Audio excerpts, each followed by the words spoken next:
Hi, I'm Risa Hosto Espino. I was diagnosed with breast cancer, stage 3.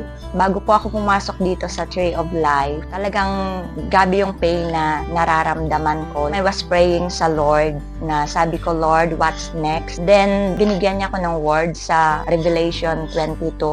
Nabanggit po doon yung Tree of Life. At sabi po doon na its leaves will bring healing to the nations. So that Sunday po, habang nagpipray ako sa Lord, habang nag-scroll po ako sa FB ko, nag-pop up naman po yung Tree of Life Wellness Center at right there and then, nag-contact po ako sa kanila at yun nga, nakapasok po ako sa 10 days program nila and during that period of time po, na-notice ko na may mga changes na nangyayari sa body ko.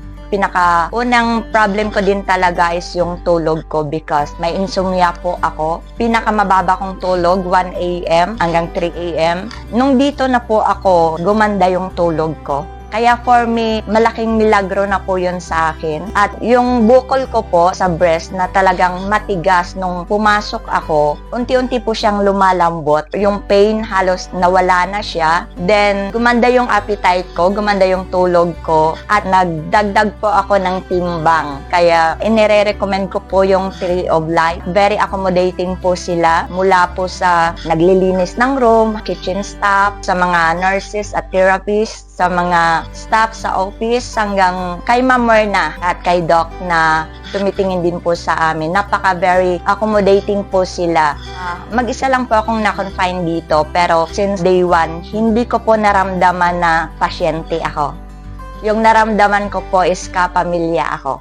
Kasi ang galing nilang mag-alaga, ang babait nila. Hindi sila nagsasawang sumagot sa mga tanong mo na gusto mong matutunan. At malaking factor po, malaking bagay yung kaalaman na natutunan ko dito sa Tree of Life. Kaya nagpapasalamat po ako sa lahat. At higit po sa lahat, nagpapasalamat po ako kay God na siyang nag-guide sa akin na dinala niya ako dito sa Tree of Life. At try niyo po, makakatulong po talaga sa health natin. Maraming salamat po.